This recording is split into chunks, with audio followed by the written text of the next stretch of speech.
In Russia, there are 2,500 hydrogen bombs, which are by orders of magnitude larger than Hiroshima and Nagasaki.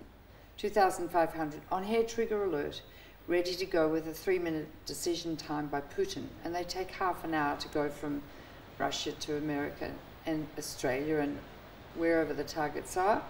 And America's got 5,500 ready to go. Since the Cold War ended, she's targeted China and Russia.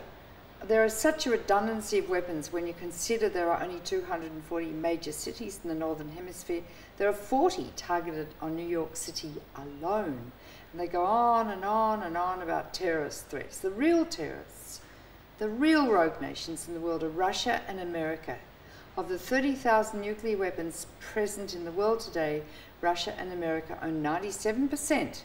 And what would happen is, if America launched, during the time that the weapons take to go from America to Russia, half an hour, the Russian satellites or radars would pick up the attack, their button would be pressed, and the whole thing would be over in about an hour. And it's thought by the scientists who did the nuclear winter studies way back in the 80s that if 1,000 bombs landed on 100 cities, because of the redundancy of weapons, the cities now are so full of plastics and wood and oil and you name it, there'll be a huge cloud of particulate toxic black radioactive smoke that will be lofted into the stratosphere and will encircle the globe, blocking out the sun for more than 1 year, many years, inducing temperatures that were equivalent to the last ice age 18,000 years ago. There'll be no photosynthesis because there'll be no sunlight. It will be freezing and everyone will freeze to death in the dark, dying of acute radiation sickness, dying of cold exposure, dying of infectious diseases, dying of radiation exposure and grief. And those are the exact plans that America and Russia have to this day to produce nuclear winter and the end of life on Earth, which is by orders of magnitude more serious than global warming. So he started describing the medical effects of nuclear weapons dropping on Boston, on San Francisco, on Seattle, got around a country. And as we did our symposia on nuclear war, so there would be a map on the Seattle Post-Intelligence or the Boston Globe the next day of the city with the concentric circles of vaporization, severe third-degree burns, you know, people travelling through the air at 100 miles an hour like missiles and the like. And people got up in the morning and read this, and they started to say nuclear war is bad for our health.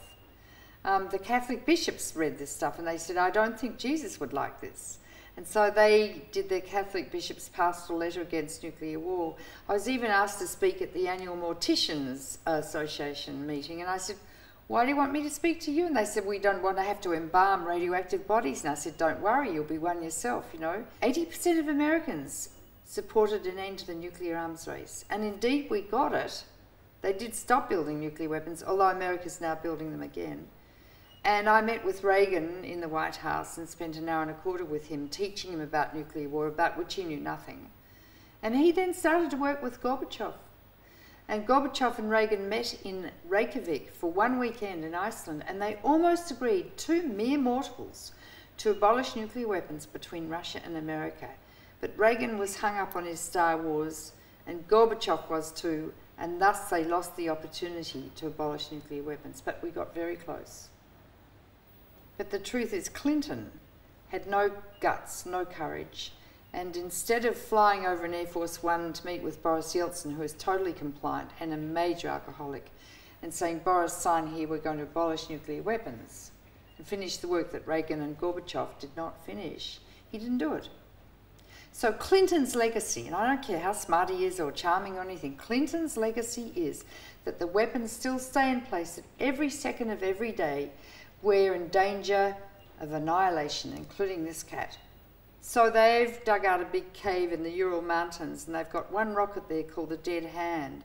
And if in fact their missile, the American missiles are coming to land on their missile silos before they get a chance to launch, and Putin's dead and can't press the button, they launch the Dead Hand, which sends a radio signal to all the missiles to automatically launch with no human input. Is that scary? George Bush, who's not very bright, is under tremendous stress. I have seen patients under stress become acutely psychotic overnight. He could become psychotic and press the button. He's the commander-in-chief.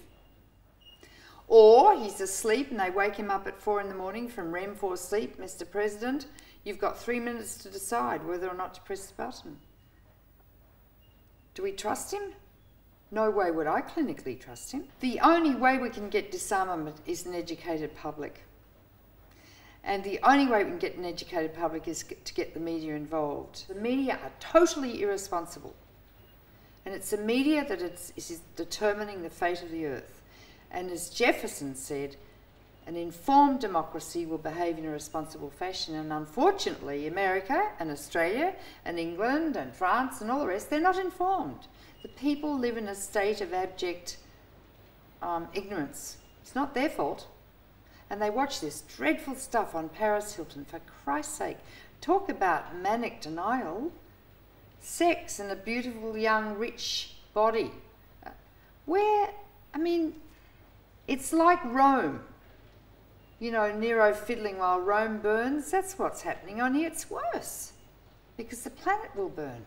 For the first time ever in the Cold War, or out of it, they opened the football in Moscow, which is the computer codes to launch the nuclear weapons. Yeltsin, a very big-time alcoholic, bottle of vodka before breakfast type of stuff, is sitting there before his computer with his general standing over his shoulder saying, Mr. President, press the button. 3 minutes he had. 10 seconds before the end of that 3 minutes elapsed, the missile veered off course and the Russians realised they were not under attack. Now that was a large article, nearly full page in the New York Times, but buried near the obituaries, not front page, 10 seconds from annihilation. Once again, the media is determining the fate of the earth. You know, we can only live from our passions in our soul. And if we don't do that, we're not true to ourselves, and we may as well get in our coffin. Isn't life on earth more important than my life? How can we be so egocentric and anthropocentric that we think we're so important? We're only important in that we're here to save the creation right now. The creation rests in the palms of our hands, and we're determining whether or not it lives or dies. And if you call yourself religious or spiritual, you can't look yourself in the mirror in the morning without knowing you're doing everything you possibly can to use your democracy. And I mean use it. I mean be a pain in the ass, you know. I mean getting to see all your legislators who are your representatives and you are their leaders. I mean voting. I mean, how dare people live in America and not vote and say they live in a democracy? If they don't vote, they don't live in a democracy. You know, there are so many things that people can do, but we have to get much smarter and let our imaginations flow. We need to get the young people involved because they're smart, and all revolutions are led by youth.